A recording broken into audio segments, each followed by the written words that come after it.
참팟을 응원하는 가장 쉬운 방법 아시나요? 다운로드하기, 별점 주기, 댓글 달기, 구독하기.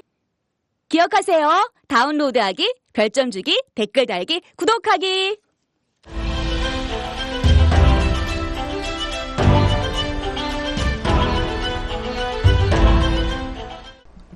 예, 다음으로 이재화 변호사님께서 통합진보당 해산 결정에서 통진당 측 대리인으로도 활동을 하셨는데요. 이 법 실무가의 입장에서 이번 그 헌법재판소의 탄핵 심판 이 신속하게 결정을 내리기 위해서 어떤 것들이 필요한지를 중심으로 말씀이 있으시겠습니다. 예.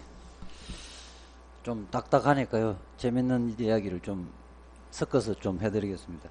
원래 이게 그 정당 해산이든 탄핵 소추든 피청구인이나 피청구인 측 소송 대리인이 되면 기본적으로 재판을 지연을 하려고 지금 의도를 하고 있고 실질적으로 그렇게 하고 있습니다.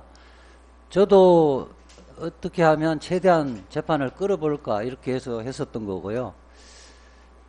지금 우리 헌법재판소법에 보면 정당 해산 같은 경우는 헌법재판의 성질에 반하지 않는 한 민사소송법 준용한다 그래놨고, 탄핵 같은 경우는 또 형사소송법 준용한다 그랬는데, 헌법재판의 성질에 반하지 않는 한 이렇게 되어 있기 때문에 결국은 증거조사는 헌법재판관들이 알아서 하겠다는 취지로 규정되어 있는 거예요. 실질적으로 정당 해산 같은 경우도 정당에 대한 탄핵의 의미를 갖고 있기 때문에, 그래서 정당 해산 사건에서 실질적으로 증거조사의 방법은 이미 정해져 있다 이렇게 생각합니다. 핵심은 지금 지연전술로서 아까 헌법재판소법 32조 단서의 위반에 대한 이의신청이라든지 헌법재판소 51조 관련 사건이 재판 중이니까 좀 중단해달라는 요청 오늘 또 있을 거로 보이는데, 이 부분은 이미 통합진보당 해산할 때 이미 다 받아들이지 않았습니다. 특히 51조 같은 경우는 통합진보당 정당해산 청구의 기초가 이석기 의원의 내란 음모 등 사건인 기초였었는데 그 재판에 확정과 관계없이 재판 진행했거든요. 아까 또 그 기록 송부 촉탁 또 32조 단서에 반하지 한다는 결정을 했기 때문에 이 부분을 갖고 재판이 지연된 가능성은 전혀 없습니다. 문제는 지연은 앞으로가 있습니다. 핵심은 이거 증거조사 부분은 크게 세 가지로 이루어질 텐데요. 가장 중요한 부분은 어쨌든 검찰에서 수사기록에 오면 그 자체 끝나는 것이 아니라 그 부분에 대해서 서정조사를 합니다. 서정조사 부분에서 실질적으로 통합진보당 사건 같은 경우는 그것이 굉장히 시간이 몇 개월이 걸렸어요. 그 부분은 어떻게 할 것인가가 문제되는데 그 부분에서 재판에서 굉장히 언성도 높이고 쟁점이 되었습니다. 원래 이제 헌법재판소의 의도는 이 부분에 대해서 증거 능력에 대해서 이의가 있는 부분만 좀 어떤 지적을 하라는 취지인데 우리 통합진보당 측에서는 실질적으로 그 문서에 기재된 내용이 무엇이고 입증할 사항과의 관련성 부분에 대해서 문제 제기를 쭉 하다 보니까 원래는 서정조사를 3회 정도로 했었는데 실질적으로 한 10회 정도로 끌어졌죠. 그래서 원래는 재판관들이 지방선거 전에 끝내려고 했는데 12월까지 갔었단 말이에요. 그런 의미에서 헌법재판관들은 피청구인 측에서 지금 탄핵 소추 사건에서 대통령 측에서 예상되는 지연 전술을 이미 알고 있을 겁니다. 그래서 서정조사에서 진술의 범위를 제한을 해야 된다. 그 제한을 할 겁니다. 그래서 또 이 전문법칙 형사소송법상의 전문법칙도 탄핵 사건을 하면서 기본적으로 그대로 적용 안 되고 일정하게 헌법재판의 성질에 맞춰서 이렇게 정리한 부분이 있습니다. 그러니까 문서 자체 진정 성립이 인정되지 않거나 그다음 위법 수집 증거가 아닌 한 증거 능력을 원칙적으로 인정을 한다. 신빙성 문제는 재판부가 판단한다 이렇게 결론을 내렸습니다. 그러니까 예컨대 세월호 7시간과 관련된 입증 자료는 주로 이렇게 신문 보도 기사가 될 텐데 이것이 우리가 공신력이 있는 일반적으로 언론기관이라고 국민들이 믿는 기관에서 언론 보도 같은 경우 증거로 다 채택을 했습니다.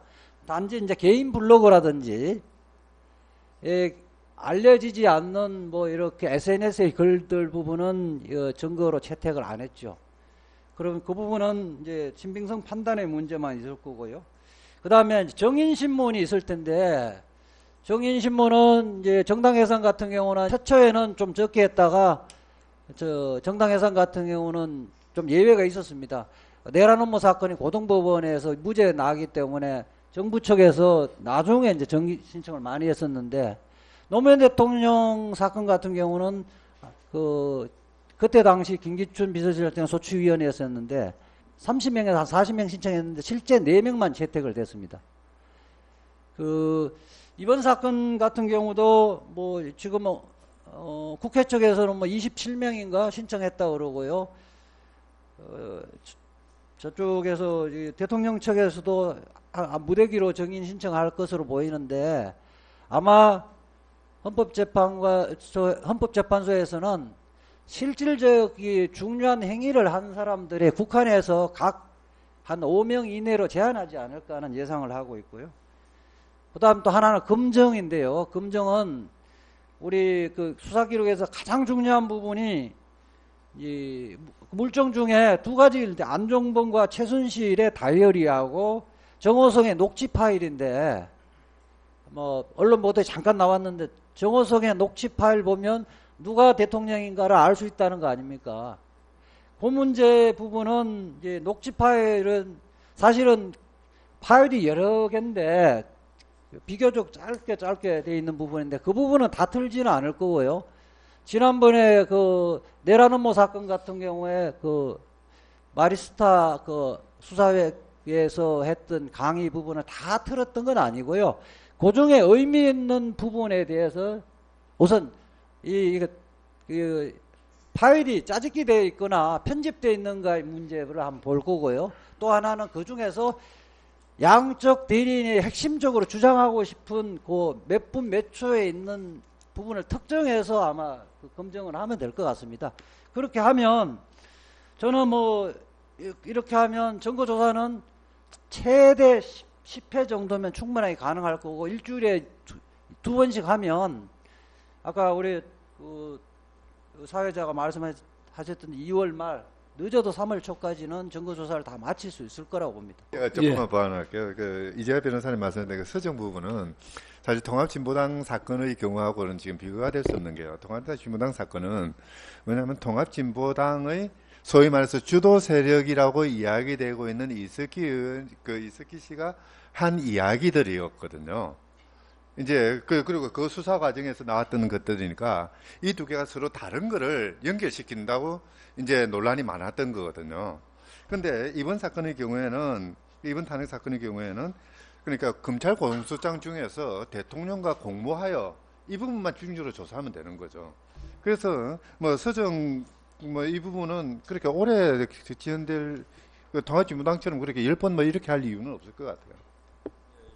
저도 그 부분 관련해서 통합진보당 사건에서 이른바 헌재가 이 해산의 결정적인 근거로 삼은 거, 그러니까 통합진보당 내 이른바 주도 세력이 이른바 진보적 민주주의라는 이름하에 실질적으로는 북한식 이 사회주의 건설을 획책하고 있다.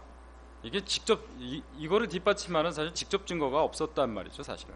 그러니까 전부 간접 증거들을 모아가지고 짜집기 해서 해산이 어떤 주장을 뒷받침하는 그런 입증을 했기 때문에 허점도 많고 사실은 그러다 보니까 이런 온갖 잡동사니 증거들을 다 들이밀을 수밖에 없었잖아요. 그 당시에 세 트럭을 이 증거 자료를 갖다 제시를 했다 이런 얘기를 했었는데, 근데 이번 사건은 그렇지가 않지 않느냐.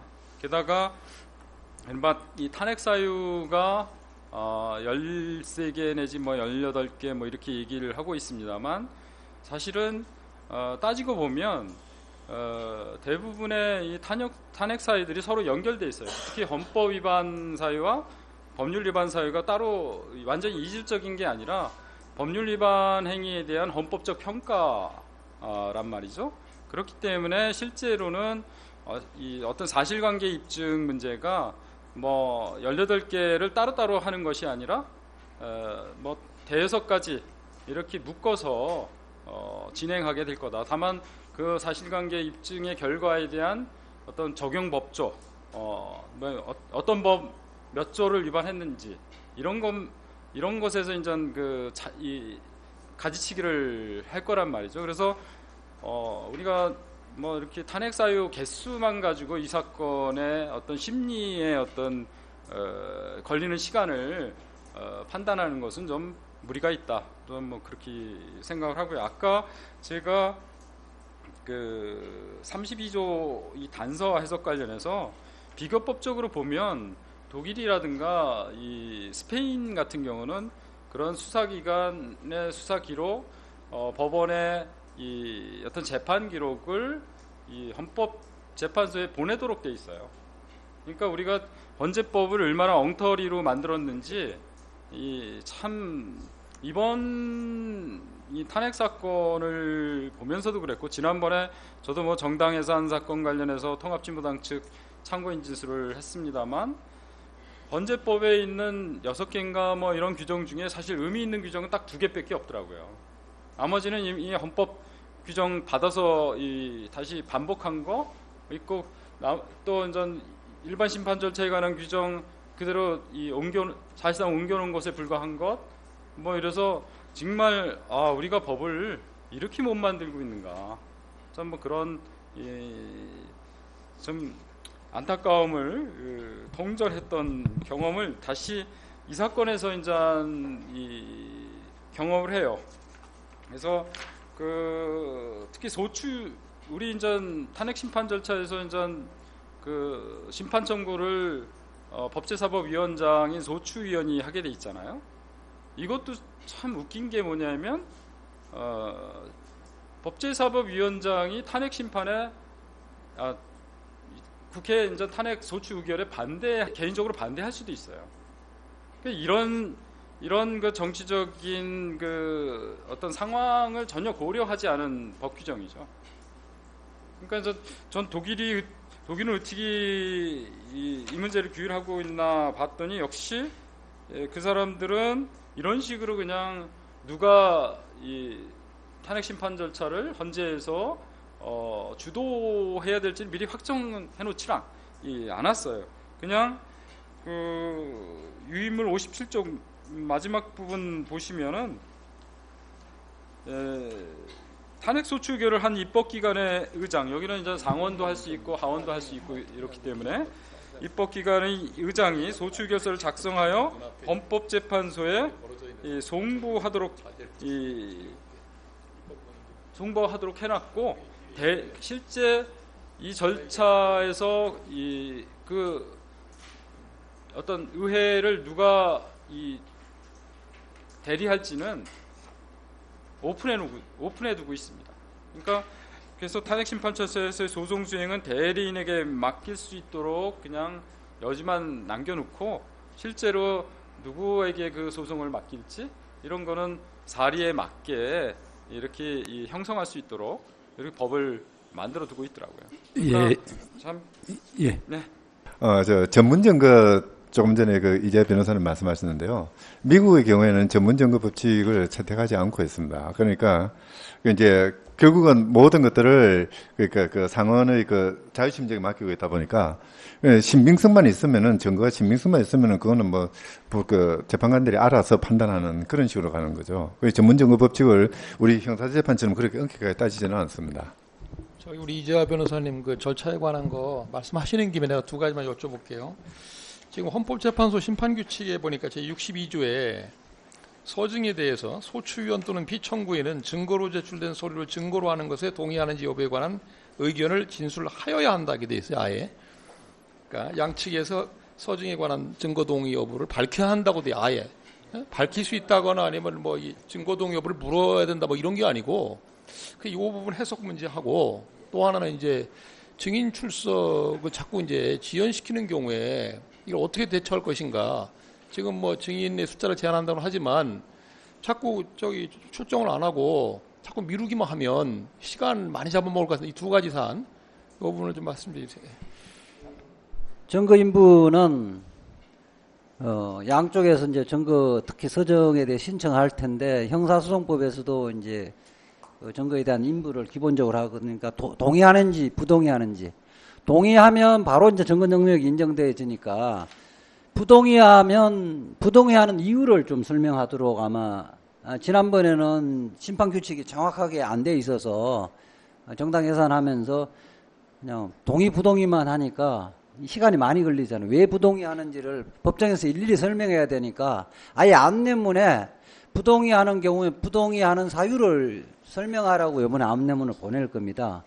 근데 그 부분에 대해서 이제 헌법재판소에서 보는 것은 우리가 이제 형사재판에서는 부동의하면 그 사람을 검사가 증인으로 신청해야 되잖아요. 그런 절차는 거치지 않고 부동의하는 이유가 위법 수집 증거인지 아니면 진정성립에 문제가 있는 건지 이 부분을 밝히라는 취지고요. 그것이 아니면 그렇게 미리 이제 의견서를 받고 재판부가 이제 증거 조사를 할 때 증거로 채택하는 거와 그렇지 않는 부분을 일단 고지를 하도록 하고 증거로 채택하는 부분에서는 증명한 사실과의 관계 부분을 간략하게 진술하도록 막 이렇게 아마 진행을 할 겁니다. 그렇게 하고 증인이 이제 출석하지 않는 경우 불출석을 해서 재판에 지연하는 경우에는 뭐 이거는 예상이 되기 때문에 일단 준비 절차하고 제1회 변론기일에서 앞으로 일정에 대해서 다 밝힐 걸로 보이고요. 만약에 그 부분은 언제까지 안 오면 증인 철회하는 것으로 간주를 하겠다고 아마 재판 진행할 때 분명히 좀 명시를 해야 될 것 같고요. 그리고 증인에 대해서 지금 형사처벌 규정이 과태료뿐만 아니라 형사처벌 규정이 신설됐었는데 그 부분도 그 증인을 실제 의도적으로 이렇게 출석하지 않으면서 재판 지연하는 것을 사실상 방지하기 위해서 새롭게 신설된 규정입니다. 그러니까 탄핵소추 의결서에 탄핵 사유가 너무 굉장히 많잖아요. 그죠? 예. 저는 2004년도 노무현 대통령 탄핵 사건 때는 몇 개 안 됐는데 이번에는 사유도 많고 또 문제는 굉장히 복잡하잖아요, 지금 그죠? 예. 그리고 이제 그 헌법 위배 사유로 들은 거는 이제 저희 지금 피소유자 측 대리인들은 너무 추상적이고 모호하고 그죠? 그냥 말뿐이다 말하자면 그렇게 얘기하고 있어요. 그러니까 헌법 조문을 나열했을 뿐이지 구체성 있게 그 헌법 위배인지 여부를 충분히 제시 못하고 있다 이렇게 얘기하고 있어요 지금.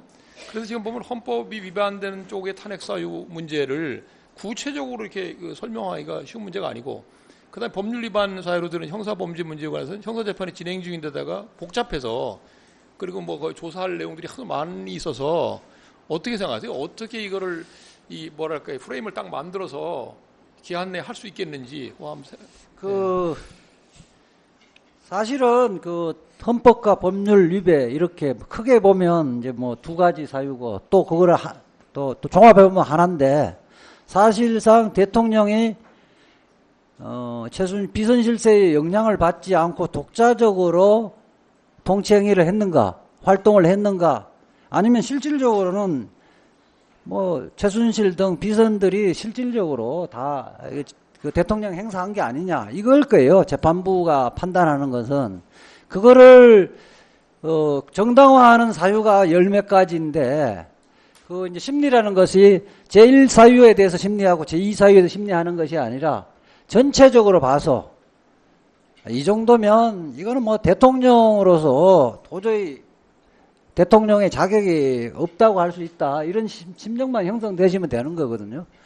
그러니까 그 부분을 뭐 제가 이제 소추위원회가 소송 대리이면 좀 사유를 명확하게 삼박하게 정리를 했을 텐데 아마 소추서 보면 좀 두리뭉실하게 돼 있는 거는 사실이에요.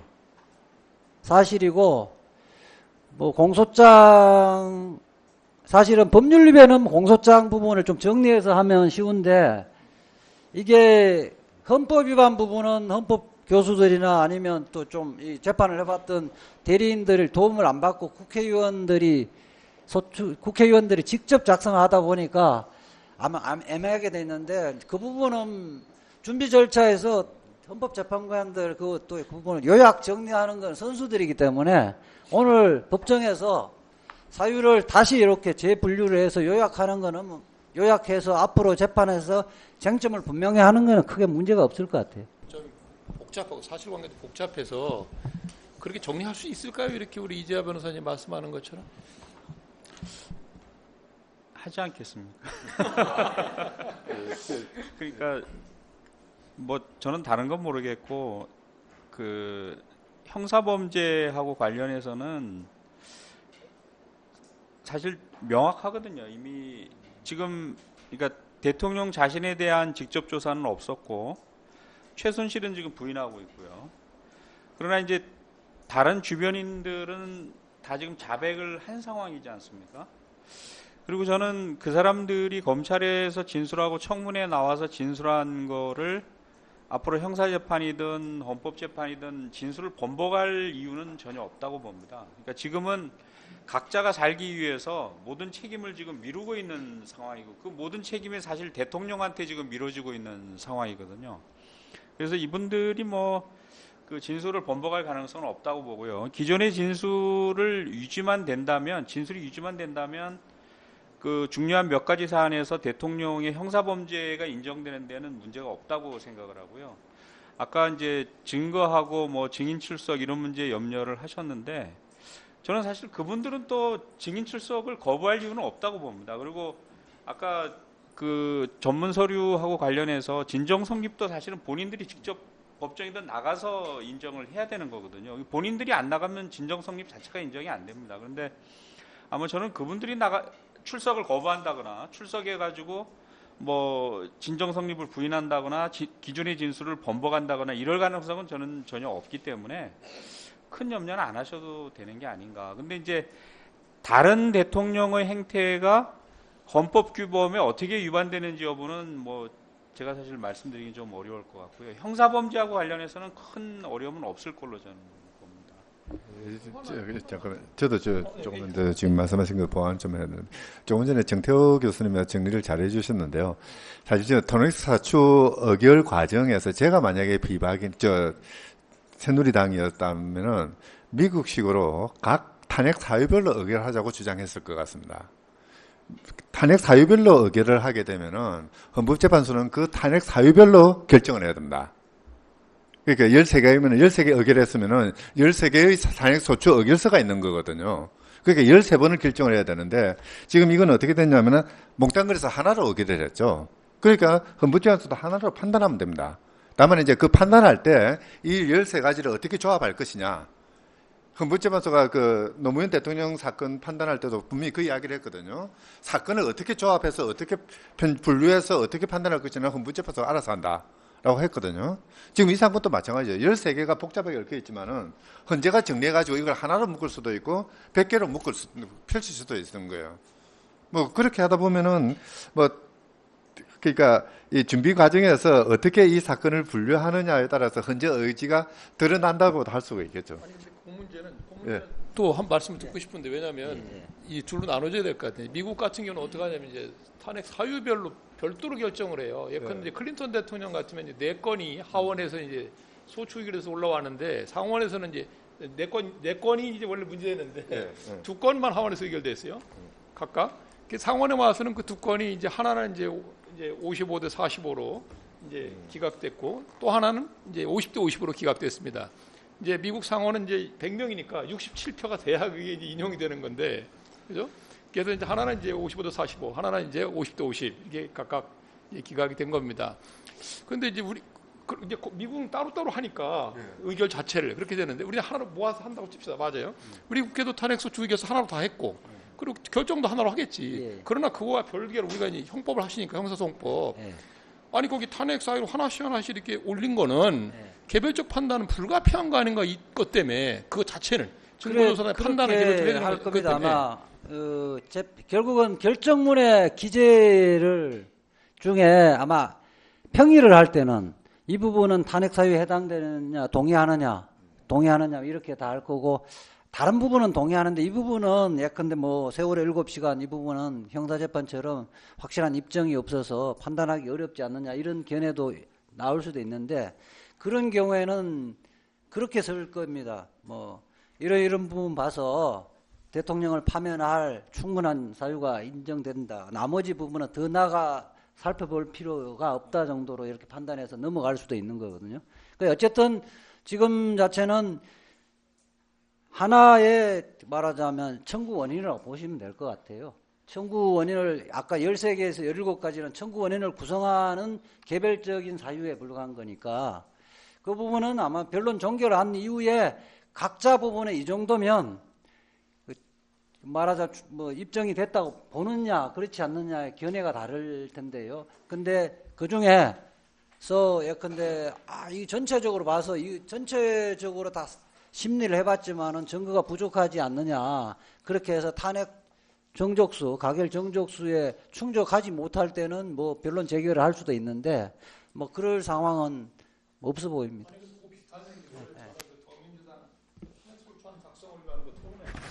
제가 그렇게 얘기했어요. 똑같이 지금 주요 쟁점 사항만 다 검토를 해서 왜냐하면 탄핵 사유가 하나만 성립되면 탄핵 인용은 되는 거니까 주요 쟁점 사항을 중심으로 검토를 하고 그죠? 나머지 세부적인 건 밀어놨다 한 다음에 심증이 형성되면 탄핵 인용을 하고 거기다 그렇게 쓰면 되지 않겠는가? 더 이상 살펴볼 필요 없이 어쩌고 이렇게 썼더니 조홍천 의원이 그게 어떻게 가능하냐고. 자기도 검사 출신인데 형사소송 절차를 준용하는 탄핵 심판에서 어떻게 그런 식으로 기재를 하냐고 못한다. 이렇게 얘기를 해서 좀 자세히 좀 듣고 싶어가지고. 검사 입장에서는 그게 이제 개별적인 말하면 개별적인 범죄 사실에 대해서 일일이 다 심리하고 거기에 증거가 있어야 되는데 이 부분은 우리는 전체적으로 심정이 이제 재판관의 심정에서 대통령의 뭐 국민의 신임을 저버린 정도로 된 상황인지 더 이상 대통령직을 유지해야 되는 건지 그렇지 않는지 이 부분을 판단하면 되는 건데 아마 종천 지금 의원은 검사 출신이니까 개별적으로 1, 2, 3에 대한 범죄 사실에 대해서 다 입증을 해야 유무죄 그거는 개별적으로 유무죄 다 판단해야 되잖아요. 그 부분은 헌법재판에 대해서 아직까지 이해가 좀 덜 돼갖고 그런 말씀을 하신 것 같아요. 예, 그러니까 형사재판은 사실 검사가 공소사실에 적시한 부분을 판단하지 않고 재판을 끝내는 건 있을 수가 없거든요. 근데 이제 저도 최근에 듣기로는 헌재에서 이거를 놓고 판단을, 그러니까 소송물이 하나냐, 뭐 13개냐를 놓고 판단을 하다가 소송물이 하나인 걸로 이렇게 판단을 했다는 제가 얘기를 들어서요. 부분적으로 탄핵 사유가 충분히 인정이 되면 나머지는 판단을 하지 않겠다라는 뜻이 아닌가 이런 생각이 들고, 형사재판도 보면 간혹 그런 게 있습니다. 예를 들어서 검사가 기소를 했는데 공소사실은 무죄지만 그러나 다른 범죄 사실에는 해당이 될 수 있다. 그러니까 이런 경우에 검사가 이제 공소장을 변경하거나 아니면 뭐 그걸로 추가 공소를 하거나 이렇게 하지 않으면 이제 불구본리 원칙에 따라서 법원이 마음대로 거기 판단을 할 수는 없는데, 이 판결문에 보면 이런 범죄 사실 또는 이런 행위가 뭐 다른 범죄에 해당하는 것은 변론으로 하더라도 이 법조에는 해당되지 않기 때문에 무죄다, 이런 판결들이 나오거든요. 그러니까 이게 탄핵 심판도 그럴 것 같아요. 그러니까 이런 정도로 탄핵 결정을 하기에 충분하면 다른 것은 뭐 탄핵 사유에 해당하는지 여부는 변론으로 하더라도 이걸로도 충분하다, 이런 판결은 가능하지 않을까. 사실 그 부분에서는 저도 아까 말씀드렸듯이 일종의 그 심판의 이익이 없다고 봐야 되거든요. 더 시간 끌 필요가 없는 거죠. 그러니까 뭐 교과서적으로 보면 탄핵 사유 별로 판단하는 것이 의미가 있을지 모르지만 실무가들 입장에서는 귀찮은 일이죠. 시간 낭비죠. 비경제적이고. 그러니까 그런 이미 이 입증에 성공한 탄핵 사유만 가지고도 파면을 시킬 수 있는 상황에서 나머지 탄핵 사유의 어떤 진실 여부 그리고 그 의미와 비중 이거를 따지기 위해서 시간을 보내는 것은 실무적인 견지에서는 무의미하다. 그러니까 이거는 이 논리의 문제이기도 하고요. 그리고 아까 제가 말씀드린 것처럼 노 대통령 사건은 이 탄핵 기각입니다. 그렇기 때문에 일일이 다 이 탄핵 사유를 따져야 됐고, 그러나 이 사건은 너무도 명백하게 탄핵 인용의 결론에 이를 것이기 때문에 이 경우에는 노 대통령 사건의 결정문 작성 방법과는 근본적으로 다를 것이다. 제가 한 말씀 드리고 싶은 게 아마 이게 그 정태호 교수님이 이제 아까 탄핵 심판하고 관련해서 법이 참 부실하게 엉터리로 만들어졌다 이렇게 지적을 하셨는데, 처음에 그 헌법을 만들고 또 헌법재판소법을 만들 때 이게 탄핵이라는 게 있겠느냐, 아마 가능성이 없는 걸로 보고 대강 만들어 놓은 것 같아요. 그런데 벌써 2번이나 지금 대통령에 대한 것도 있고 그 다음에 정당에 대한 그 재판도 있었고 해서 차제의 그 헌법재판은 기존 하위법 규범에 따른 재판 절차와는 다르다라는, 그러니까 나름의 논리, 절차 이런 원칙을 세워야 되지 않을까 이렇게 생각을 합니다. 예. 그러면 하나만 좀 말씀드리면, 이 사건이 사실은 검사가 애초에 대통령도 공범으로 기소할 생각을 갖고 했던 건 아닌데, 검찰의 재량권을 행사할 수 없을 정도로 명백한 물증들이 나와서 검찰도 어쩔 수 없이 공범으로 기소를 안 할 수가 없었다는 거예요. 그 중에 이제 이 사건은 다른 사건하고 달리 진술이 차지하는 비중이 별로 없어요. 가장 중요했던 게 안종범의 다이어리가 너무, 거의 안종범 다이어리를 기초로 해서 약간 조금 말만 따듬은 거예요, 공소장이. 너무 자세하기 때문에. 그리고 친절하게도 안종범 씨가 이미 제출했잖아요. 그리고 대통령이 또 평소에 메모를 안 하면 야단치니까 본인은 정리할 수밖에 없었고, 정호성도 양쪽 대통령을, 최순실 대통령과 박근혜 대통령을 모시기 때문에 책임 소재 문제 때문에 계속 녹음을 했잖아요. 정호성 녹취 파일, 이 두 개를 조합하면 공소장이 나와버립니다.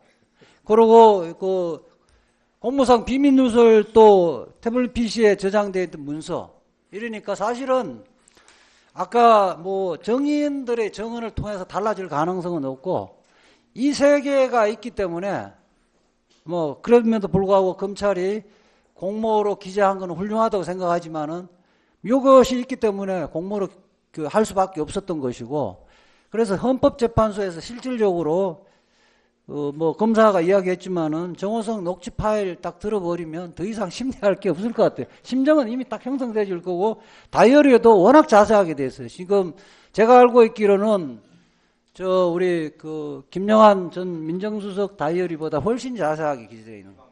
네, 비망록도 사건 이해관계자들은 그거 다 해석이 가능하잖아요. 근데 안종범 그 수석의 그 부분은 그보다 훨씬 자세한 모양이에요. 네.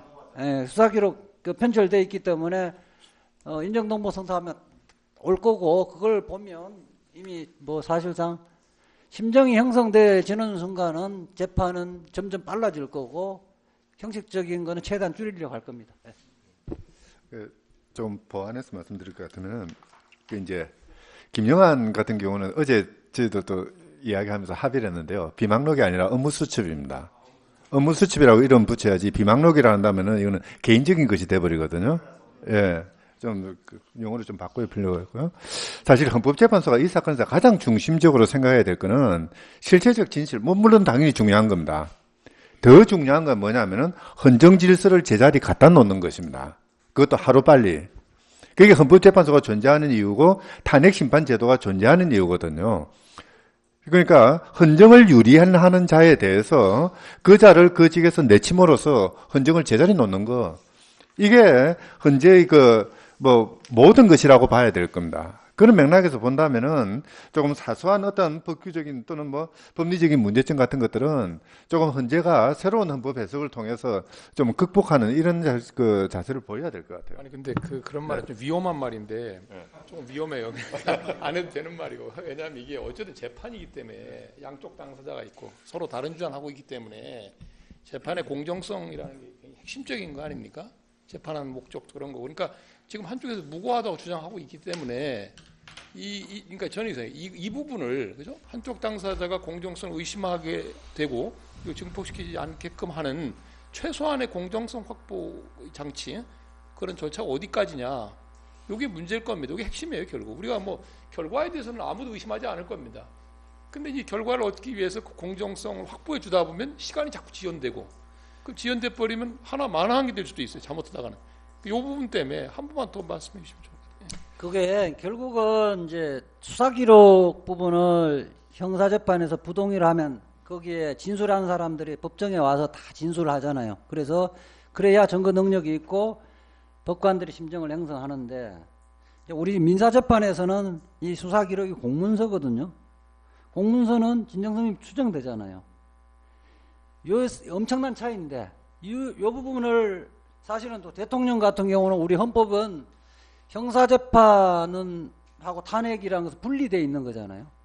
탄핵은 재임 기간에 할 수 있고 또 소추는 못하게 돼 있으니까 실질적으로 양립을 할 수가 없는 거예요. 그리고 그렇기 때문에 탄핵 심판은 형사 기록과 관계없이 신속하게 재판을 하도록 예정되어 있는 거란 말이에요. 그렇기 때문에 민사재판에서 서정조사와 형사재판에서 증거조사하고 어떻게 절충할 것인가의 문제인데 그래서 고심한 게 이제 정당 예산을 할 때 서정에서 기본적으로 증거 능력을 어떻게 인정할 것인가 전문 진술 같은 경우 그래서 이제 절충을 한 게 원칙적으로 위법 수집 증거가 위법 수집 증거는 배제를 하고 전문 법칙도 서정 부분에서 진정 성립이 객관적으로 의심스러운 것들 외에는 일단 증거 능력을 인정하고 그 부분에 대해서 신빙성 연부 그러니까 증거에 대한 가치 문제는 법관들이 자유심정에 맡겨야 된다. 이렇게 정리를 한 거고 그렇지 않으면 이게 결국 헌법재판이 형사재판화 될 수밖에 없는 거거든요. 우리 헌법체계와 모든 체계가 사실은 엉클어져 버리는 문제가 생깁니다. 그 범위 내에서 저는 물론 이제 정당 해산이나 탄핵 심판도 우리 헌법재판소법에 예정을 안 해놓고 있는데 한 번도 선례가 없어서 자세히 규정을 안 했는데 정당 해산을 하면서 어느 정도 좀 정립이 돼 있다고 보고요. 그 정립되어 있는 걸 토대로 이번에 재판을 진행을 할 거로 봅니다. 제가 한 말씀만 좀 드리면요. 그 서증하고 관련해서 그 형사소송법 관점에서 보면 검찰 수사 과정에서 작성된 각종 조서들 있지 않습니까? 이게 이제 진정 성립이 인정되는데 저는 문제가 없다고 보는 것이 뭐 아까 말씀드린 것처럼 본인들이 진술을 번복할 이유도 없고 진정 성립을 부인할 이유도 없지만 만약에 진정 성립을 부인하더라도 이제 소송법에 보면 객관적 방법에 의해서 입증이 되면 가능하도록 되어 있습니다. 근데 아마 이번 수사에서는 전부 다 제 생각에는 비디오 녹화를 다 해놨을 겁니다. 나중에 진술을 번복할 이런 가능성을 위해서. 그러니까 그런 걸로 그 객관적으로 조서가 그 정확하게 작성이 되어 있다라는 거 입증이 되면 사실 진정 성립 자체는 문제가 없을 거예요. 그러면 헌재에서도 그 뭐 위법하게 수사가 진행됐을 가능성도 없고요. 그래서 그런 것들이 증거 자료로 쓰이는 데는 아마 문제가 없을 걸로 보고요. 아까 말씀하신 그 용어를 바로 잡으셨는데 업무용 수첩이라는 이게 중요합니다. 업무용 수첩은 또 우리 형사소송법 315조 그 2호에 의해서 당연히 증거 능력이 있는 걸로 인정이 되고 지난번 성완종 뇌물 사건에서도 그 수첩 기재 사항을 유죄 증거로 인정을 했거든요. 그 다음에 그 녹음 파일 이런 것도 정황상 보면 이게 법정에서 증거 조사를 하더라도 증거 능력이 부인될 가능성은 전혀 없다고 봅니다. 그래서 뭐 헌재가 이런 걸 가지고 사실관계를 확정해서 심증 형성하는 데는 저는 전혀 문제가 없는 걸로 봅니다. 제가 좀 보완을 해야 되는데요. 우리 김은태 선생님 말씀하신 거 이제 그 의미가 아니라 지금 이제 우리 서 박사님 말씀하셨듯이 이렇고 저렇고 했는데 법원이 여태까지 이렇게 되어 왔던 것들을 분명히 피소추진적에서는 저렇고를 이야기하면서 태클을 걸려고 그럴 거거든요. 지체를 하려고 그럴 거거든요. 이런 부분에 대해서 헌재가 주춤할 이유가 없다는 겁니다. 그러니까 지금 이제 헌재 앞에 놓여져 있는 것은 당연히 공정성, 신뢰성 이런 거 다 확보해야 되죠. 그러나 그와 더불어서 그러니까 신속한 헌정의 회복이라는 게 주안점을 두면서 그에 따라서 그때그때 상황에 따라서 그러니까 논쟁에 빠지지 말고 지체하지 말고 빨리빨리 결정하라는 이야기죠.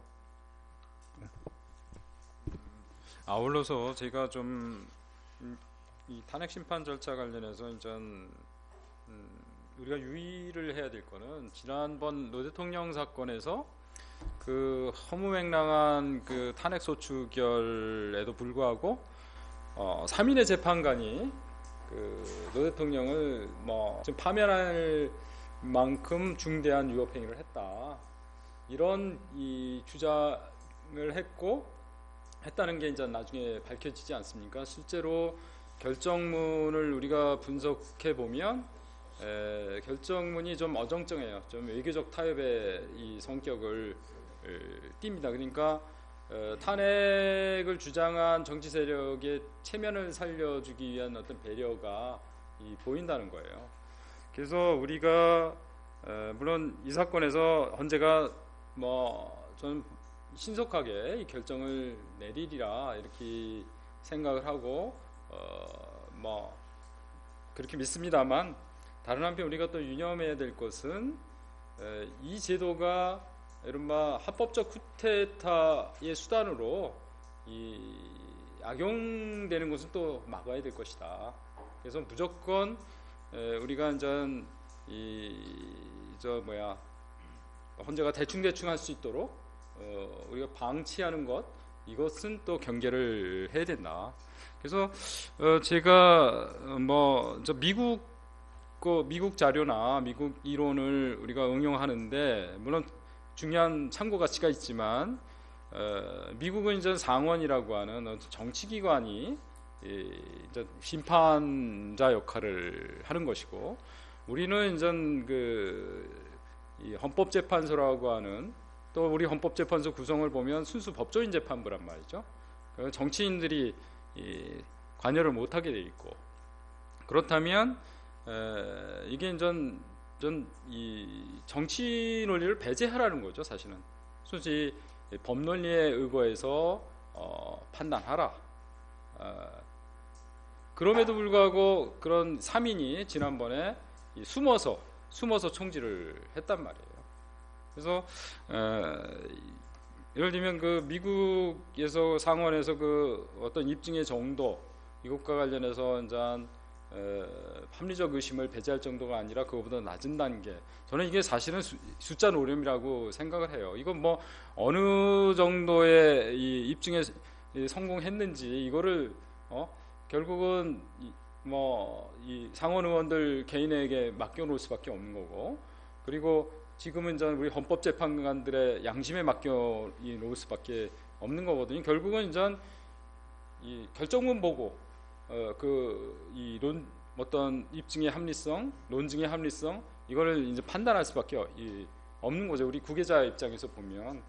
그래서 정태 교수님 약간 이제 교정이 필요한데 그 미국에서 왜 저기 상원이 심판기관이 됐냐면은 필라델피아 컨벤션에서 그 헌법을 제정할 때 사실 대법원을 하려고 했어요. 그러니까 미국에서 이제 소추기관은 이제 하원으로 하기로 하고 그러면 이제 심판기관을 뭘로 하느냐 문제가 있었는데 대법원으로 하자는 쪽이 있었고 이제 그 상원으로 하자는 쪽이 있었는데 그게 왜 그렇게 됐냐면 대법원의 경우는 미국의 대통령이 임명권자이기 때문에 그 대법관들이 아무래도 이제 임명권자 영향을 받을 수 있다고 생각해서 결국 이게 이제 그 상원으로 낙착이 된 겁니다. 그리고 또 탄핵이 정치적 성격도 있기 때문에 왜 그러냐면 이제 하원은 아무래도 정치적으로 이제 민감한 사람들이 많지만 상원쯤 되면 미국은 각 주별로 2명씩 오고 아주 전국적인 인물들이 와요. 그래서 아주 숙고도 하고 또 이제 원로원인 거예요. 일종의 원로원이기 때문에 이 원로원에서 결정하는 게 좋겠다. 이렇게 결정이 난 겁니다. 그래서 이게 대법원에 가면 사법적이고 뭐 상원에 오면 정치적이 되는 게 아니고 그 미국의 그 헌법 제정 절차를 보면 이 정치적인 성격이 있다는 건 다 인정했던 거고 다만 그 심판기관을 정할 때 대법원이 갖는 약점 때문에 이렇게 했던 것이고 우리나라 똑같아요. 우리나라도 헌법을 제정할 때 탄핵재판소를 따로 만들었습니다. 그리고 탄핵재판소는 완전히 정치적이었어요. 거기 뭐 이제 법관도 있고 국회의원도 있고 뭐 부통령이 이제 우리가 그 탄핵재판소 재판장을 했단 말이에요. 그뿐만 아니라 우리나라는 탄핵재판을 어떻게 규정했냐면 대통령이나 부통령이 탄핵재판의 대상이 되면 대법원장이 재판장이 됐어요. 그럼 미국하고 똑같습니다. 미국도 지금 상원이지만 상원에서 그 탄핵재판 할 때 그 대상이 대통령 부통령이면 미국 연방 대법원장이 재판장이 되는 거예요. 지금도 그렇게 되기 때문에 저는 그리고 이제 우리나라 보면 재밌는 게 탄핵 재판이 이제 이렇게 정치적 기관이 아닐 경우는 두 번뿐이 없었어요. 제2공화국 때 우리 헌법재판소하고 지금 87년 헌법의 헌법재판소뿐인데 이건 뭘 의미하냐면 우리 헌법재판소는 이게 순수 사법기관이 아니라는 걸 보여주는 거예요. 그렇게 믿고 있었던 겁니다. 그러니까 우리 헌법을 제정하는 제정자나 헌법 개정자 입장에서는 헌법재판소는 완전히 순수한 사법기관일 수 없다고 생각한 겁니다. 그러니까 물론 뭐 그 안에 이제 다 법관 자격을 가진 재판관으로 돼 있고 또 여러 가지 이제 소송 절차가 많이 들어와 있긴 하지만 여전히 우리는 이 헌법을 만든 사람들의 의사를 존중할 필요가 있어요. 그래서 저는 우리 헌법재판소가 이렇게 사법기관으로 형성되어 있고 사법적인 걸 많이 적용한다고 해서 순수 사법으로 이걸 탄핵 재판을 판단한다는 건 오판이다. 지난번 노무현 대통령 탄핵 사건인데 우리 헌법재판소 결정문에 다 명시해 버렸어요. 우리 헌법재판 절차는 사법 절차가 아니고 정치적 절차가 아니라 사법 절차이다라고 단언해 버리는데 굉장히 경솔한 판단, 아주 경솔한 판단. 그러니까 지난번 2004년 노무현 대통령 탄핵에서는 두 가지 경솔한 판단을 했는데 첫 번째가 그겁니다. 이것은 그 정치적인 절차가 아니고 사법 절차라고 강조한 건 오판이고 두 번째 오판은 뭐냐면 이 보호법 이걸 가지고서 헌법 수호의 그 뭐 제도라고 해놓고서는 자유민주적 기본에서 갑자기 끌어들였어요. 아주 황당무계한 겁니다. 원래 탄핵이라고 하는 건 대통령직이나 이런 주요 공직을 맡은 사람이 말이죠. 원래 헌법과 법률에 따라서 하랬더니 그렇게 안 하고 자기 마음대로 했을 때 문제가 되는 거예요. 이 자기 마음대로 하는 사람을 배제시키자는 게 탄핵의 목적인데 갑자기 자유민주적 기본질서를 그건 이제 정당에서 할 때는 할 수 있는 얘기인데 탄핵제도에서는 끌어들이지 말았어야 되는 거예요. 근데 저는 어떤 의심을 하냐면 그때는 아마 탄핵을 기각하고 싶었던 것 같아요. 제 느낌에 기각을 하려다 보니까 탄핵의 허들을 상당히 높인 것 같습니다. 그렇게 해버리면 탄핵제도가 무용해져 버려요. 할 수가 없게 됩니다. 그죠? 아니 자유민주적 기본질서를 위반하는 대통령만 배제하는 수단으로 탄핵을 쓰게 되면 어떻게 하려고 그래요? 미국 같은 경우는 지가 19번 탄핵을 했는데 대통령이 2번 문제됐고 나머지 대부분이 이제 연방 법관들인데 어떤 것까지 있냐면요. 연방 대법관이나 법관들이 술 먹고 법대에 앉아서 재판해가지고 걸려서 잘린 게 몇 건 있습니다. 알코올리즘으로. 또는 심지어 최근 2010년도에는 그 성추행하다 걸린 사람도 그렇게 됐단 말이에요. 그러니까 이게 지금 이 탄핵이라고 하는 건 이렇습니다. 다른 뭐 절차를 통해서 이걸 이제 배제시킬 수 없는 그런 공직자에 대해서 불가피하게 이런 제도를 갖고 온 것뿐이지. 그죠? 이 제도를 특히 대통령 같은 경우는 우리나라 이런 상황 아닙니까? 대통령이 권한 행사가 정지되어 있는 상태는 이건 완전히 비정상적인 거예요. 다들 잘 아시겠지만 대통령 국민이 선출하는 겁니다. 그러니까 그 사람이 국가 권력을 행사할 수 있는 건데 지금 국무총리라고 하는 거는 그냥 그 대통령이 임명한 거예요. 그리고 국회가 동의하지 않았냐 자꾸 그러는데 국회의 동의권에서 대통령의 민주적 정당성이 확보될 수는 없어요. 왜 그러냐면 국회는 우리가 입법자로서 민주적 정당성을 부여한 겁니다. 행정 권력은 우리가 별도로 대통령 선거를 통해서 부여했단 말이에요. 그러니까 국무총리가 확보하는 그 민주적 정당성은 대통령이 그 탄핵된 상태에서 갖고 오는 그런 그 대통령 권한 행사를 위한 정당성은 확보될 수가 없어요. 그러니까 이건 매우 비정상적인 상태입니다. 이걸 우리가 헌정의 위기라고 부르는 거예요. 지금 상태는요. 하루라도 빨리 극복되지 않으면 안 됩니다. 그죠? 이거는 민주주의가 아닌 것이 아주 엄격하게 말하면 민주국가로서의 정상적인 그 국가 상태가 아니라고 판단할 수 있어요. 그러니까 헌법재판소도 지금 상황에서는 빨리 진행을 해서 이 상태를 극복할 책임이 사실 있는 겁니다. 국가기관으로서는 이렇게 보이고요. 하여튼 그래서 저는 이상해요. 헌법재판소의 헌법재판, 특히 탄핵재판의 정치적 성격, 헌법적 성격 이 두 가지 성격을 기준으로 해서 일반 민형사에 적용되는 재판 절차를 갖고 와가지고 시간을 질질 끄는 거는 정말 어리석은 거고 또 그 헌법재판소가 그 헌법과 법률로부터 부여받고 있는 임무, 그 책임을 해태하는 거로 저는 생각합니다. 근데 우리 뭐 이 김선택 교수님께서 이렇게 또 뭐 근본적으로 다른 얘기가 아니거든요. 제가 뭐 이 헌재의 결정문이 법적으로 정연한 논리에 입각해야 된다. 뭐 이런 주장입니다. 그러니까 그 이른바 완전 아까 김 교수님도 그렇게 말씀하셨잖아요. 이 공정한 재판, 공정성이 확보돼야 된다. 그게 이제 헌재가 두고두고 이제 어떤 신뢰를 얻는데 굉장히 중요한 거죠. 근데 이제 지난번 노 대통령 탄핵 사건 같은 경우에는 비록 기각됐다는 점에서 우리는 안도하지만 결정문의 내용을 분석해 보면 매우 문제가 많다는 거예요. 이른바 위법 사실 3개가 있다고 인정된 부분들 뜯어보면 법리적으로 참 문제가 많습니다.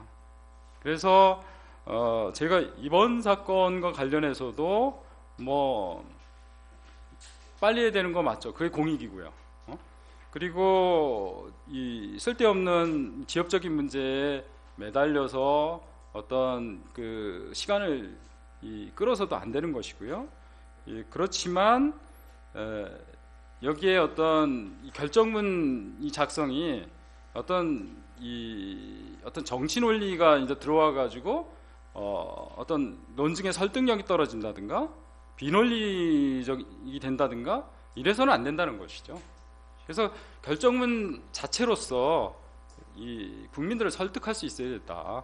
그것이 자신의 어떤 공정성을 보여주는 그런 거의 뭐 저는 유일한 길이 아니겠는가 좀 그렇게 생각합니다. 예, 탄핵 심판을 포함한 헌법재판의 법적 성격과 관련해서 우리 국내 다수설은 정치적 사법작용설이다라고 보고 있죠. 예, 그 이야기가 떠오르는 그런 토론 광경이 있습니다.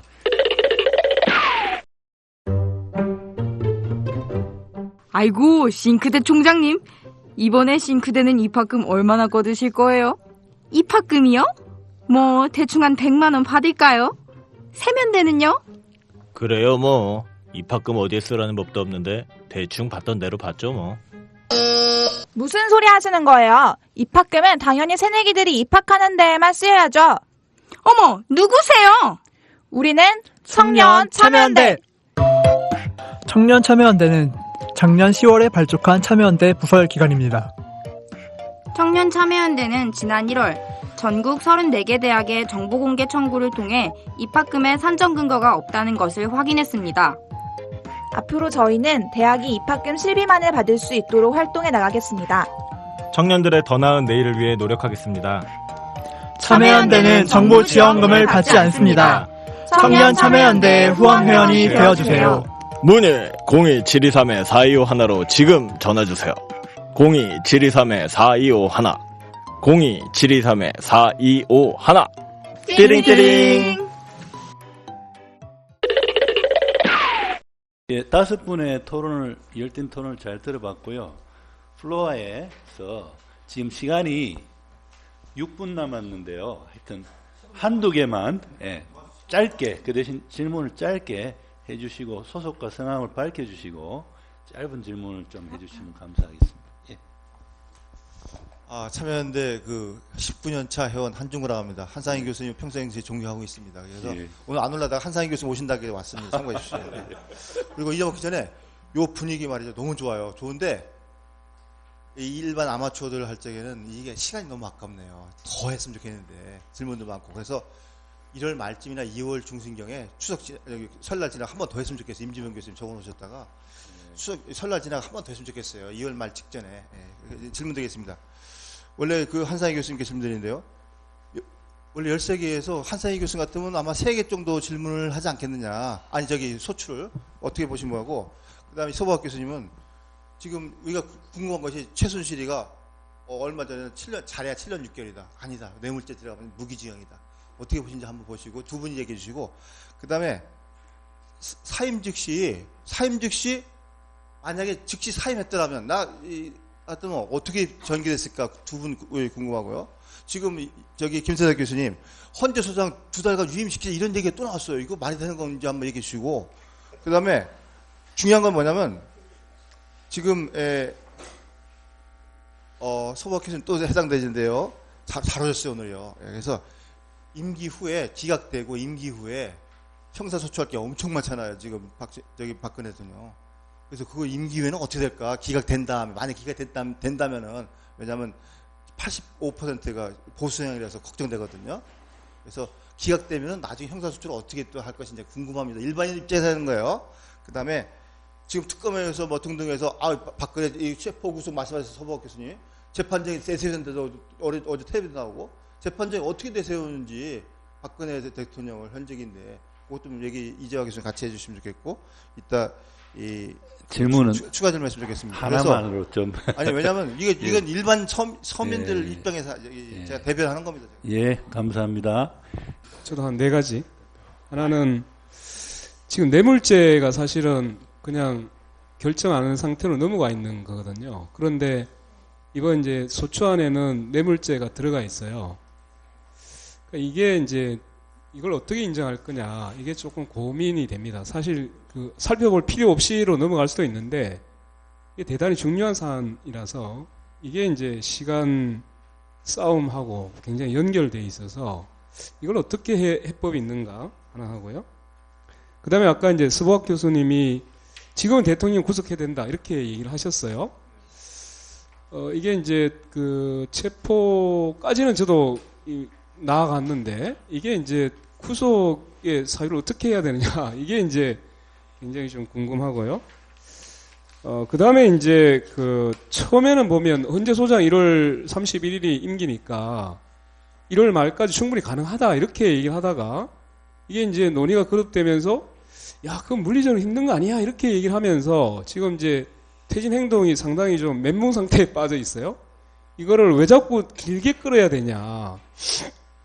오늘 이제 여러 가지 얘기를 하셨는데 이걸 1월 말까지 충분히 가능하다라고 이제 논리를 지금 세워야 되는 게 제가 퇴진 행동의 법률 팀장을 맡고 있어서 제가 계산을 해봤어요. 그러니까 22일 날 준비 절차 기일이면 27 이제 일주일에 한 2번씩 집중 심리를 한다고 계산을 해볼 수 있잖아요. 실제로 이건 실무적으로 굉장히 중요한 문제인데 그러면 적어도 결정문 한 일주일 두고 그러면 31일 전에 하도록 하면 한 19일까지는 가능할 것 같아요. 2회씩 하면 8번이 나오거든요. 아까 이제 산술적으로 10회는 가야 된다 이렇게 했는데 그보다 더 줄 수 있다.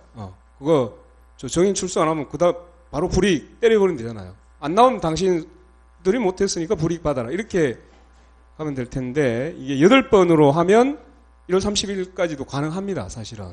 그래서 이게 이제 가능한지를 우리가 최대한 논거를 세울 수 있는지라는 거 하고 그 다음에 이제 헌재소장의 임기를 연장하겠다라고 하는 얘기가 나왔는데 이건 철저하게 이제 이 삼각동맹이 있습니다. 그거는 이제 한교안 그 다음에 박한철 그리고 민정수석이 지금 조대한인가요? 이게 다 동기이고 공안 출신들이라서 이 이제 업무를 꾸밀 것 같은데 이 문제에 대해서 이제 명확한 법 해석을 좀 해야 되지 않을까라는 생각이 있어서 질문 드렸습니다. 예, 시간 관계상 질문 요까지만 받고요. 이 질문에 대한 답변 겸 또 마지막 멘트로 한 분당 지금 시간이 지금 거의 다 돼서 한 분당 1, 2분씩 짧게 좀 말씀해 주시면 감사하겠습니다. 예, 앉은 순서대로 서박 교수님부터 부탁드리겠습니다. 예, 저는 제3자 뇌물 제공 성립이 얼마든지 가능하다고 봅니다. 대통령은 뭐 공익을 위해서 출연하라고 기업한테 얘기를 했다고 하는데 설사 공익을 위해서 출연을 했다 할지라도 부정한 청탁을 받고 공익재단에 출연을 하도록 했다면 그건 제3자 뇌물 제공이 성립하는데 아무 문제가 없습니다.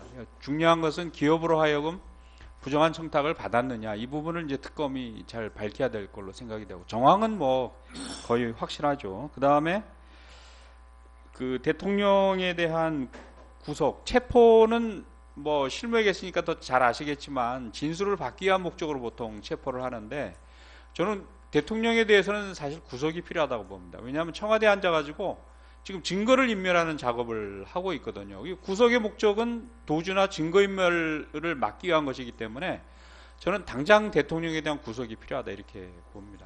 가능하다고 보고요. 예.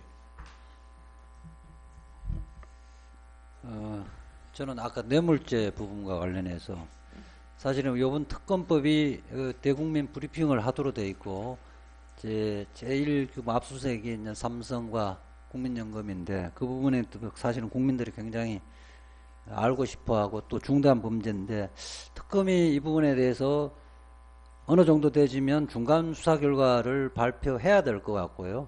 그거를 토대로 필요한 부분은 거기에 대해서 소추위원 쪽에서 형사기록 공부 촉탁을 해서 그 부분까지는 결과를 다 볼 필요는 없는데 그 부분까지는 하여튼 송부 촉탁을 해서 봐야 될 거라고 생각을 하고요. 소장 임기 부분은 어제 황교안 국무총리가 월권 해석을 하고 전혀 헌법재판소법에 맞지 않는 해석을 했다. 우리는 거기 법률에는 헌법재판소장은 재판관 중에서 임명하도록 되어 있고 재판관의 임명은 6년이기 때문에요. 2년 더 한다. 이거는 완전히 독자적인 그런 말이 안 되는 거예요. 예, 말이 안 되는 겁니다. 예. 지금 그 헌재 소장 임기 문제 때문에 그런데 지금 이럴 수 있습니다. 헌법재판소장이 자기 임기를 마음대로 늘렸다 줄였다 할 수 있는 거냐 하는 문제가 있고, 이 정확히 말씀드리면 우리나라 지금 법원 이 헌법에 보면요 이렇게 돼 있잖아요. 대법원장 임기 조항은 아예 있어요. 대법원장 임기는 6년으로 한다는 조항이 있고, 그 다음에 대법관 임기도 6년으로 한다고 돼 있어요. 근데 헌법재판소에 대해서는 재판소장 임기가 없습니다. 없고 재판관의 임기를 6년으로 한다고 하고 돼 있고, 그리고 재판소장은 재판관 중에서 대통령이 임명한다고 돼 있어요. 그렇기 때문에 전에 이제 박한철 재판관을 헌재소장으로 임명할 때 헌법재판소의 내부 토론이라든가 다 협의를 통해서 결론을 어떻게 냈냐면, 재판관 중에서 임명할 때는 재판관 임기만 헌법에 규정되어 있기 때문에 재판관 임기가 종료하면 소장 임기도 종료되는 걸 본다. 이렇게 결정했던 겁니다. 했을 뿐만 아니라 제가 이런 얘기 했잖아 모르겠다. 박한철 소장한테 물어봤는데 해석을 달리 해볼 생각이 있느냐? 그랬더니 그럴 생각 없다는 얘기를 들었어요. 그런데 또 상황이 변경이 돼서 지금 삼각편대 이런 일을 오늘 들으니까 걱정이 되긴 하는데, 어쨌든 2달은 안 됩니다. 어떤 해석으로도 지금 이 탄핵 사건이 끝날 때까지 몇 달 연기하겠다는 건 있을 수 없는 해석이고, 하려면 소장 임기 시작한 날부터 6년 하겠다든가 아니면 재판관이 6년을 마치겠다, 둘 중에 하나를 해야 되고, 그러나 소장 임기로 계산해서 6년을 하겠다 하면 자기를 뒤집는 겁니다. 신의에 상당히 위반되는 행위일 뿐만 아니라 또 하나 그러다가는 이 탄핵 재판의 결과에 대한 엄청난 의혹을 받게 될 거고, 탄핵 재판 제대로 진행이 안 될 겁니다. 불신을 엄청 받기 때문에 저는 박한철 소장이 그런 어리석은 결정 안 할 거로 봐요. 그 다음에 한 가지 더 나갔으면, 이 범죄의 성립 자꾸 뇌물죄 얘기하시는데 뇌물죄가 되거나 말거나 하나도 안 중요해요. 그게 뇌물죄로서 형사범 처벌을 받을 만한 그런 행위냐 아니냐는 건 탄핵 심판의 대상이 아닙니다. 아예.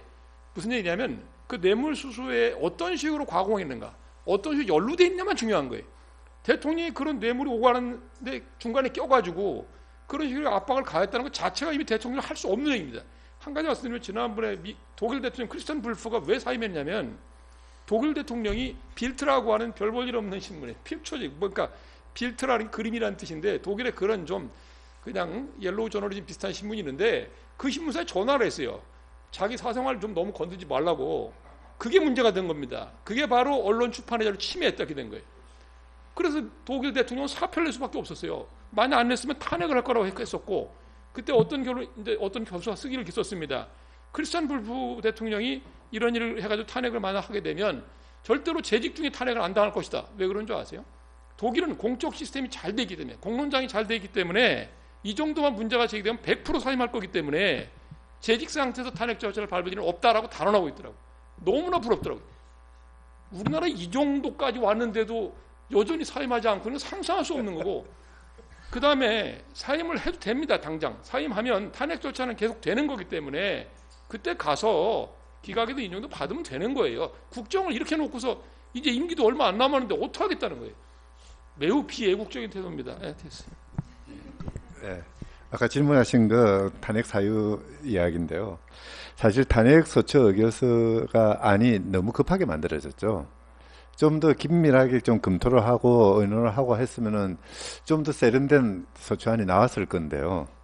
저는 지금부터라도 이 국회에서 또는 소추위원들을 중심으로 해서 이 좀 준비 서면들을 좀 그 면밀하게 검토해서 정리하는 이 작업이 있어야 된다고 생각해요. 사실 좀 불안해요. 엄밀히 본다면은. 그리고 또 하나의 기후인데요. 이제 그 국회 임시회가 아마 12월 31일로 끝날 겁니다. 그럼 1월 달에 휴회가 들어갈 겁니다. 지금 탄핵 국면이고 그 대중들은 시민들은 주말마다 지금 광장에 나오고 그리고 행정은 정부 쪽은 권한 대행 체제입니다. 나라가 지금 이 모양인데 국회는 지금 휴회하겠다고 지금 작정하고 있거든요. 임시국회 아직 준비하고 있다는 이야기는 못 들었습니다. 자기들 선거구에 가서 지금 선거운동할 준비하고 있어요. 자, 이 상황에서 탄핵 심판 과정에서 뭔가 돌발 변수가 생겼다면은 관장에 있는 촛불 든 그 대중들은 누구한테 호소를 해야 됩니까? 누가 그들을 대변해요? 이 부분들은 조금 좀 우리 국회가 좀 정신 좀 차렸으면 좋겠어요. 물론 이제 뭐 설마 휴회하겠습니까? 지금 아마 임시국회 소집할 준비하고 있겠죠, 그죠? 네. 뭐 앞에서 다들 말씀을 하셨는데 좀 우리 시민들 입장에서 너무 전 불안한 그런 조짐들을 느낄 수가 있죠. 예를 들면 이거를 뭐 개헌의 고리로 이렇게 활용하려는 그런 정치 세력들이 굉장히 많고 게다가 뭐 지금 새누리당이 이제 쪼개질 게 거의 이제 확실시되고 있는데 지금 이 어떤 이합 집산의 과정이 예를 들면 권성동 그 법제사법위원장은 뭐 개인적으로 뭐 탄핵 찬성을 했다고 그러지만 이 사람이 어떤 얘기를 했냐면 이게 오래 걸릴 것이다. 개인적으로 그런 뭐 주장까지 했었고 그래서 사실은 우리가 뭐 이 낙관만을 할 수 있는 그런 상황은 아닌 것 같아요. 그래서 뭐 지속적으로 이제 시민들의 이 사건에 대한 관심이 필요한 것 같고요. 참 슬픈 것은 우리가 이제 헌재를 걱정해야 되는 그런 이 헌법기관들을 걱정해야 되는 이런 상황이 참 안타까운 거죠. 그리고 이제 박한철 소장의 임기 문제와 관련해서 앞에 놓은 거는 다 나왔고요. 비교법적으로 보면 독일 연방헌법재판소장의 임기도 헌법에 명문의 규정이 없습니다. 그러니까 이제 그랬을 때 그 해석은 어떻게 하느냐? 결국은 재판관 하다가 대개 이제 소장이 되는 경우가 많은데 그때 임기는 재판관의 자녀 임기입니다. 그러니까 비교법적으로도 우리는 하나의 논거를 찾을 수 있고 그래서 박한철 소장 임기 문제는 전 1월 말로 이렇게 봐야 될 것이다. 예. 마무리 말을 하기 전에 저도 박한철 소장 임기 문제와 관련해서 한 말씀만 드리면 제가 박한철 소장 이미 재판관에서 소장으로 이제 임명될 때 헌법재판소 연구위원으로 있었었는데요. 그때 제가 분명히 TV로 봤어요. 그 소장 인사청문회에서 뭐라고 하셨냐면 자기는 재판관 임기로 소장 임기를 끝내겠다고 말씀하셨어요. 그러한 인사청문회에서의 발언이나 이런 데 근거해서 소장은 국회의 동의를 얻어야 되지 않습니까? 그런 말에 근거해서 지금 국회가 동의를 준 건데 지금 와서 그 말을 뒤집고 다시 소장으로서 그때로부터 시작해서 6년 더 하겠다. 이거는 국회가 동의권을 준 것에도 어떤 하자가 발생하는 문제가 있을 수 있다는 말씀을 드리고. 아니 그러니까 이제 그러겠죠. 뭐 그러니까 소장 임기 6년을 하는데 이 재판 끝나고 심판 끝나고 사표 내겠다는 소리겠죠. 뭐. 네. 아니 근데 진짜 말 안 들으면 헌재 소장 또 탄핵 대상 되잖아요. 예, 뭐 그러면요. 지금까지 뭐 여러 5분의 전문가 스님들을 모시고 탄핵 심판 어떻게 진행돼야 하는가 이야기를 잘 들어봤습니다. 어떻게 진행돼야 하는가 우리가 결론을 얻을 수 있었습니다. 예. 신속하게 진행돼야 한다. 그리고 형사재판과는 달리 탄핵 심판은 일종의 징계 책임을 묻는 그러한 형사재판과는 다른 절차이기 때문에 헌법재판소의 의지 여하에 따라서는 얼마든지 신속하게 결정을 내릴 수 있다는 것을 우리가 알 수 있었습니다. 저는 개인적으로 언론에 가서 박한철 소장 퇴임 직전인 1월 말까지 또 헌재가 내릴 수 있고 내려야 한다라고 주장했는데 오늘 여러 스님들 말씀에 의하면 2월 말로 데드라인을 잡고 계시네요. 예. 예, 2월 말로 많이 잡고 계시는데 늦어도 예. 그렇게 1월 말이 됐건 2월 말이 됐건 하여튼 그 헌재의 결정은 신속하게 내려져야 될 것 같고요. 만약에 헌재가 신속한 결정을 안 내리고 여러 가지 사유를 들면서 지체한다면 아까 플로아에서 스님께서 제안하신 대로 한 번 더 토론회를 열어서 신속한 결정을 촉구하는 그러한 자리를 마련하도록 하겠습니다. 예, 오랜 시간 경청해 주셔서 고맙습니다. 예, 감사합니다.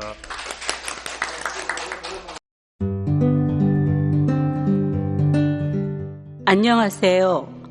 아카데미 느티나무 강좌를 7년째 듣고 있는 70살 넘은 할머니 정애자예요.